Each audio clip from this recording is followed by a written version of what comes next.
Voltei do enterro e encontrei minha vida no quintal. Havia uma pilha de caixas, cortinas enroladas, o relógio da sala virado para baixo e o cheiro de madeira antiga misturado ao sol quente que queimava o tecido do meu vestido preto.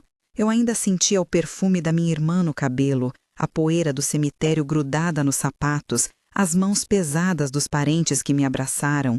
Abrir o portão naquela tarde foi como atravessar uma linha invisível entre o que eu acreditava ser meu e o que, de repente, alguém havia decidido que não era. Meu coração falhou por um segundo, depois estourou como um animal preso, e eu fiquei parada com a mão no batente, ouvindo o som do gramado pisado, o murmúrio de vozes distantes e o farfalhar de plástico em sacos velhos. Juliana saiu da varanda com um sorriso que parecia ter sido esculpido para ocasiões assim, e por trás dela passaram Roberto e Marcos carregando o que restava da minha biblioteca. Olhei para eles como se fosse ver através de uma vitrine e pensei que minhas coisas tinham virado mercadoria num instante. Foi aí que decidi que não ficaria de braço cruzado.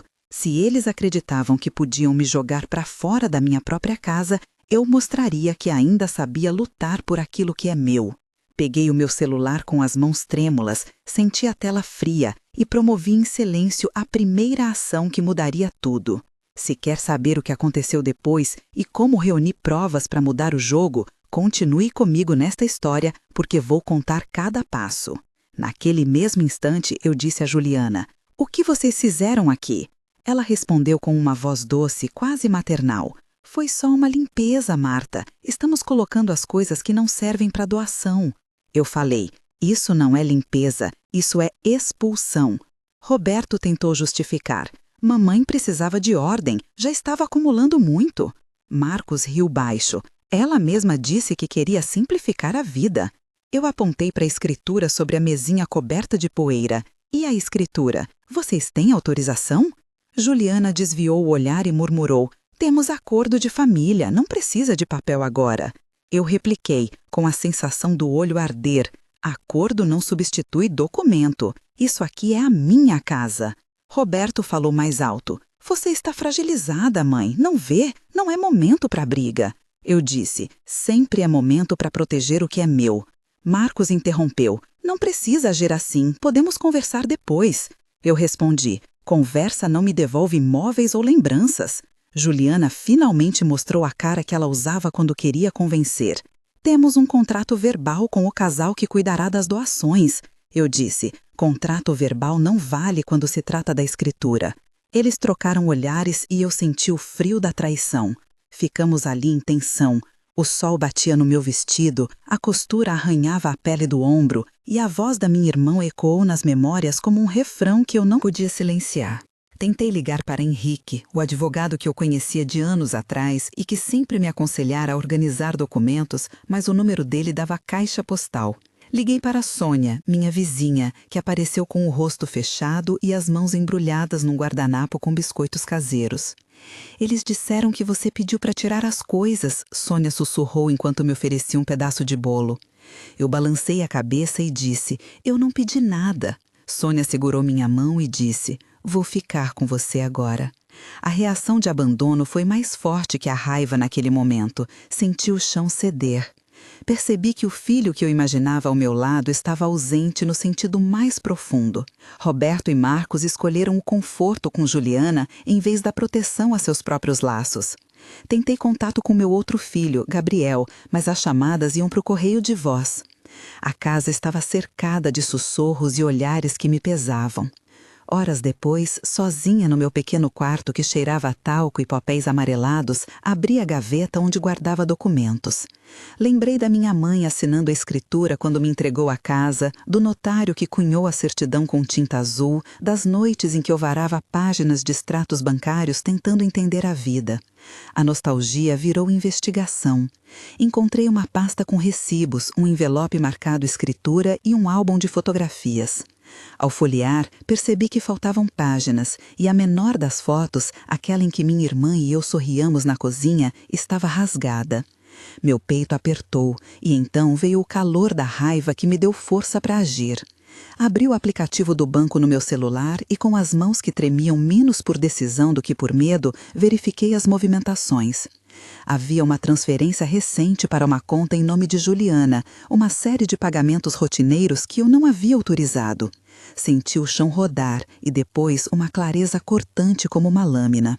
Não era apenas um episódio de falta de tato, era uma retirada de controle e recursos. Lembro agora de 3 momentos que formam a minha história antes daquela tarde. Primeiro, os anos de cuidar de tudo e de todos enquanto a vida parecia um equilíbrio tênue entre contas pagas e pequenos prazeres. Trabalhei como professora por mais de 30 anos, recebi a minha aposentadoria, guardei cada recibo, cada contrato que assinava, porque sabia que documentos são âncoras em tempos de incerteza. Segundo, a perda da minha irmã 2 meses antes, quando jurei, entre lágrimas e promessas abafadas, que pisaria firme no solo da vida para honrar o que nos restava. Terceiro, as mudanças sutis na casa desde que Juliana apareceu como companheira de Roberto. No começo foram gestos de cuidado, depois pequenas decisões sobre móveis, depois assuntos maiores, como quem cuidava da correspondência. Estas 3 memórias não são linhas separadas, são camadas que me moldaram e que me levaram a preparar o momento em que eu reuniria as provas. Provas que provariam o que eles tentavam esconder. Decidi investigar. Comecei por fotografar cada item no quintal, cada etiqueta, cada assinatura, cada rachadura num móvel que eu sabia ter comprado na feira de antiguidades com minha irmã. Filmei com o aparelho velho que eu tinha, registrei os rostos, as conversas, enquanto pareciam acomodados em sua justificativa. Chamei Henrique finalmente e ele atendeu. Ouvi a voz dele, grave e segura. Marta, reúna tudo que tiver. Extratos, recibos, fotos, mensagens. Não entregue nada sem cópia. Eu perguntei, você acha que tenho chance? Ele respondeu, você tem escritura e você tem direito. Isso é metade da batalha. Senti uma onda de alívio que aqueceu as minhas costas. Liguei para Clara, a amiga que trabalhava no cartório da cidade, e expliquei o que estava acontecendo. Ela prometeu que checaria os registros e que me diria se havia qualquer alteração na propriedade. Se alguém tentou transferir a escritura, haverá registro, Clara disse com firmeza. O som de sua voz foi um pilar. No dia seguinte, fui ao banco para pedir extratos impressos. A sala do banco cheirava a café e a fumaça de carro, e a moça no balcão teve um cuidado quase maternal ao me olhar. Pedi extratos dos últimos 12 meses e a relação de transferências para a conta de Juliana. Recebi 3 folhas com números frios, datas marcadas e carimbos. No campo técnico, Henrique me explicou que eu precisava de uma análise de movimentação e que ter um perito contábil para rastrear padrões seria útil. Ele descreveu em termos simples. Extrato é o registro cronológico de transações. Alinhando datas de pagamentos e destinatários, você mostra a intencionalidade. Precisamos de recibos que liguem essas transferências a atos de interdição ou de administração feita sem sua autorização. A explicação foi clara e me deu um roteiro. Anotei todo. Quando comecei a confrontar minha família, as conversas foram longas e cortaram como lâminas suaves em carne viva, porque eram racionais e frias. Na primeira reunião formal em que chamei Henrique e Clara e convidei Sônia e Elisa, que vivia no prédio e tinha visto as mudanças de comportamento, tivemos um diálogo que parecia uma audiência informal. A mesa da cozinha estava coberta de papéis. Juliana abriu com uma voz que misturava vitimização e acusação. Você está exagerando, Marta. Está sensível depois do luto. Eu respondi, o luto não me tira o direito de exigir meus documentos. Henrique interveio e explicou de forma direta. Se houve movimentação financeira sem autorização, isso pode configurar apropriação indevida. Precisamos formalizar uma denúncia ou tentar um acordo que restitua o patrimônio. Roberto tentou minimizar. Nunca foi nossa intenção te ferir. Eu respondi com firmeza. A intenção não desfaz o efeito. Vocês mexeram com a minha casa e com o meu nome. Sônia falou em apoio. Marta sempre ajudou todo mundo. Não é justo nem correto o que fizeram. Elisa, discreta, completou. Precisamos de testemunhas e de provas documentais para que isso não vire apenas uma briga de família. Marcos ficou em silêncio olhando para o chão. E eu percebi que havia ali uma rachadura que eu poderia explorar, um ponto fraco. No meio dessa tensão, eu descobri mensagens que pareciam insignificantes à primeira vista, mas que constituíam um fio condutor da trama. Havia trocas de mensagens entre Juliana e um corretor que mencionavam valores e prazos para resolver a casa. Uma delas dizia: "Hoje conseguimos retirar as lembranças, amanhã assino o que falta." Vi minhas mãos suando ao ler. Guardei as capturas de tela e as organizei em uma pasta no celular. Isso foi o gatilho do meu CTA interno e também o momento exato em que pedi aos espectadores da minha vida que reagissem. Se isso toca você, saiba que não está sozinho. Você já passou por algo assim? Conte em poucas palavras onde você está e o que aconteceu. Deixe essa frase como ponto de partida nos comentários para que outras pessoas se sintam vistas. Seus relatos me ajudaram a entender que não sou um caso isolado. Agora, voltando à minha história, vou contar o que fiz depois de juntar essas mensagens e documentos. Organizei tudo com uma precisão que me surpreendeu. Fotografei cada página do extrato, digitalizei a escritura, imprimi conversas, anotei datas e nomes. Chamei Henrique para uma reunião onde mostrei cada evidência. Henrique disse: "Temos material suficiente para iniciar um processo e também para uma ação cautelar que impeça qualquer transferência de bens." Ele sugeriu 2 frentes, uma ação extrajudicial para exigir a devolução dos móveis e documentos e uma ação judicial para garantir que a propriedade não seja transferida. Ele explicou o processo técnico em termos simples e objetivos. Vamos registrar uma petição inicial junto ao juiz com pedido de tutela de urgência. A tutela de urgência serve para preservar o bem enquanto o processo tramita. Precisamos também de registros periciais e de testemunhos que confirmem a situação. Aquela explicação técnica de cerca de 300 caracteres me trouxe clareza e segurança. Com o plano montado, senti novamente o chão firmar sob os pés. Antes da audiência informal que acabaria se tornando pública, convoquei uma reunião familiar maior.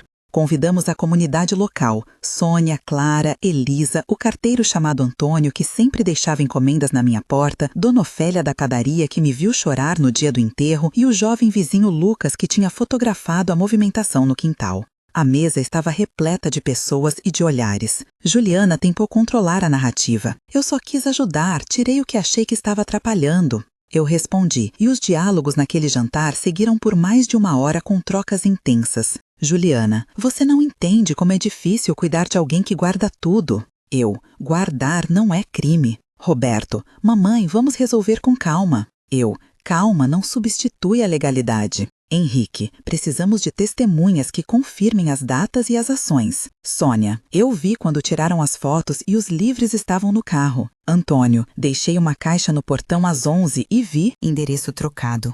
Lucas: "Tenho fotos do carro saindo com móveis às 9. Dona Ofélia: "Ouvi conversa sobre venda por um preço baixo." Elisa: "Testemunho é prova, mas precisamos documentar tudo." Marcos tentou interceder.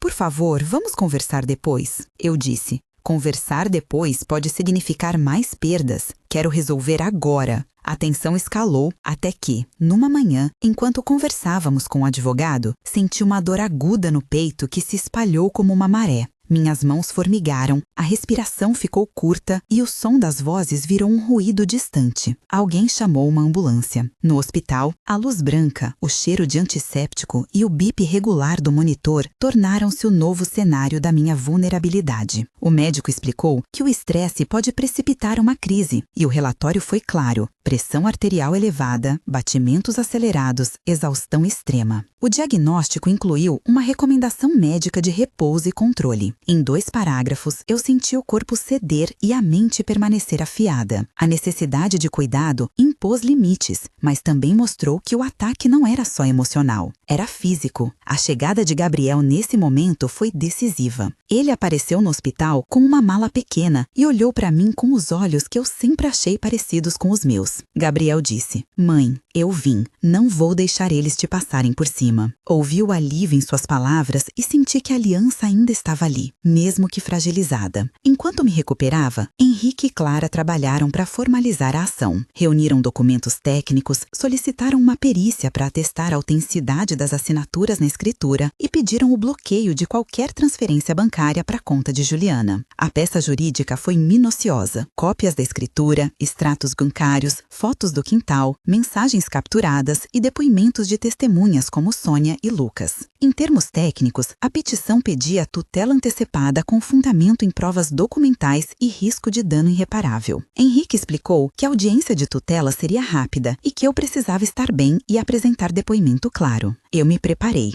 ensaiando a narrativa como quem aprende uma canção. O nervosismo era grande, mas a presença de testemunhas e provas fortaleceu minha posição. Na audiência, a sala parecia pequena e o juiz, sério, olhou atentamente para os papéis. O advogado adverso tentou minimizar as evidências. Disse que as transferências eram pagamentos por serviços de manutenção, que a intenção nunca foi se apropriar indevidamente. Henrique rebateu com as datas, com as mensagens que combatiam qualquer justificativa plausível e com as testemunhas que relataram a retirada das peças pessoais. Juliana tentou falar, mas o juiz a interrompeu pedindo provas. O som do martelo não existiu naquele momento, mas o que houve foi uma decisão preliminar favorável. A tutela foi concedida, impedindo qualquer alteração na propriedade até que o processo se concluísse. Senti uma mistura de exaustão e vitória, como se tivesse escalado uma montanha e ainda precisasse caminhar mais. Os meses seguintes passaram entre encontros com advogados, peritos e idas ao cartório. Cada pequeno triunfo era comemorado em silêncio, um documento entregue a tempo, uma testemunha que confirmou a data. Em um momento crucial, conseguimos localizar um recibo que mostrava uma tentativa de venda de um móvel de família para uma loja de antiguidades. O recibo tinha carimbo, data e o nome do responsável pela loja. Henrique apresentou isso como evidência de intenção de alienação de patrimônio. A acusação de tentativa de apropriação ganhou força quando outra testemunha, Marcos Pereira, que trabalhava com Juliana em uma firma de mudanças, confirmou que foi contratado para retirar objetos e entregá-los a um depósito temporário. Esse testemunho abalou a defesa. Houve um episódio que quase me quebrou novamente. Certa noite recebi uma carta anônima com ameaças sutis e fotos rasgadas que insinuavam que eu estava inventando histórias. O envelope cheirava a tinta fresca e continha letras recortadas que lembravam filmes antigos. O medo voltou, mas agora eu já não era a mesma pessoa que encontrara as coisas no quintal. Reuni todos os papéis e levei ao delegado. Fiz denúncia formal por intimidação e o caso correu junto com o processo principal. Essa ação mostrou que a luta não era somente por bens, era pela minha dignidade e pela segurança de continuar a viver sem medo. No bloco final, antes da resolução, surgiu uma testemunha inesperada. Marcos, o filho de Juliana, decidiu falar. Ele apareceu na casa do advogado e trouxe um caderno com anotações, datas e mensagens que comprovavam conversas onde se planejavam retiradas e transferências. Marcos disse: "Eu não queria me meter no começo, eu tinha medo, mas vi que isso passava dos limites." Sua confissão contou como Juliana orientava a movimentação e como Roberto aceitou sem contestar. A fala dele foi um ponto de virada. Henrique disse: "Testemunho de família tem peso quando é consistente com documentos." Isso, junto com a perícia na assinatura da escritura, revelou que alguma alteração havia sido tentada sem seguimento do processo legal. A decisão final trouxe consequências práticas. O juiz determinou a restauração de posse e a suspensão de quaisquer contratos que alegassem transferência de propriedade. Juliana e Roberto foram obrigados a devolver os objetos identificados e a reparar danos. Houve também uma determinação de ressarcimento parcial pelas despesas judiciais e emocionais. Não houve punição criminal dura, mas o reconhecimento legal e a restituição de parte do patrimônio foi um passo gigante. Alguns móveis foram devolvidos, outras peças entraram em inventário para avaliação e eu recebi o documento oficial que confirmava a titularidade da casa em meu nome. A sensação foi de que a dignidade, embora ferida, havia sido oficialmente reconhecida. Um mês depois, eu acordei com um silêncio diferente. A casa estava com menos caixas, havia cheiro de limpeza nas cortinas e um relógio novo na parede da cozinha, um presente de Gabriel que chegara durante a minha recuperação.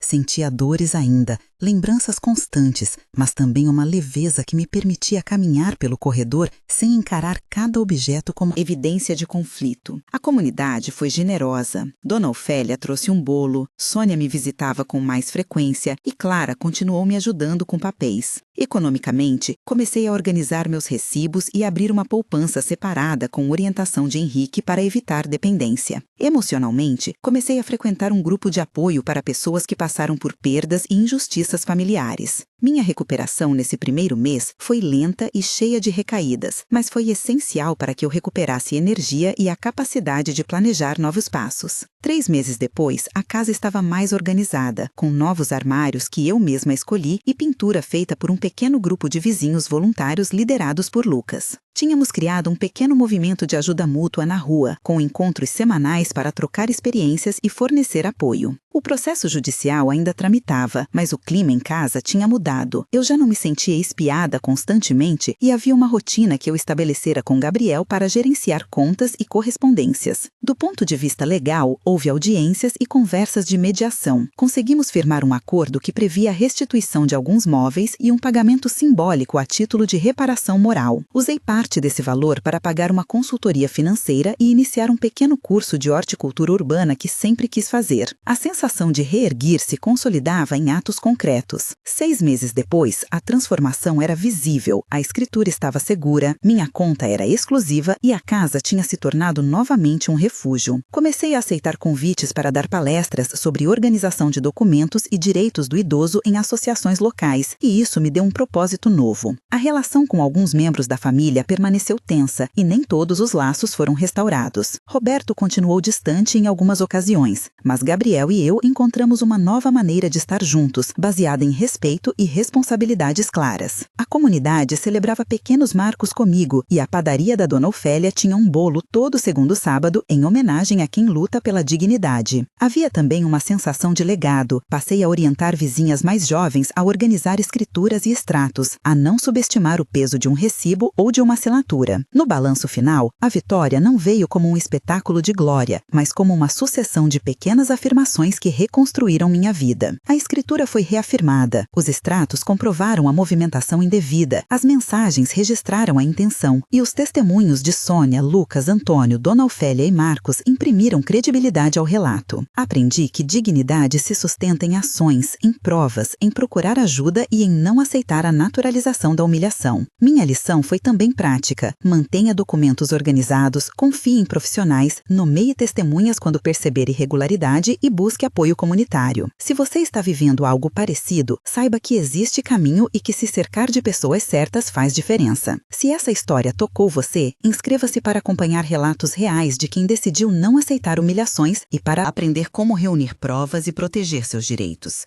Compartilhe nos comentários de onde você assiste e, se puder, diga em uma frase curta o que aconteceu. Sua palavra pode ajudar outra pessoa a dar o primeiro passo.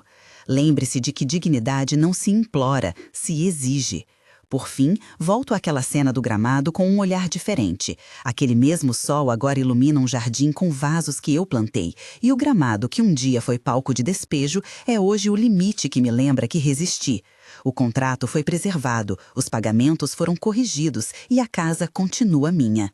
Aprendi que reerguer não é voltar ao estado anterior, é construir algo novo com as cinzas do que tentou nos apagar. Viver com dignidade é a última revolução.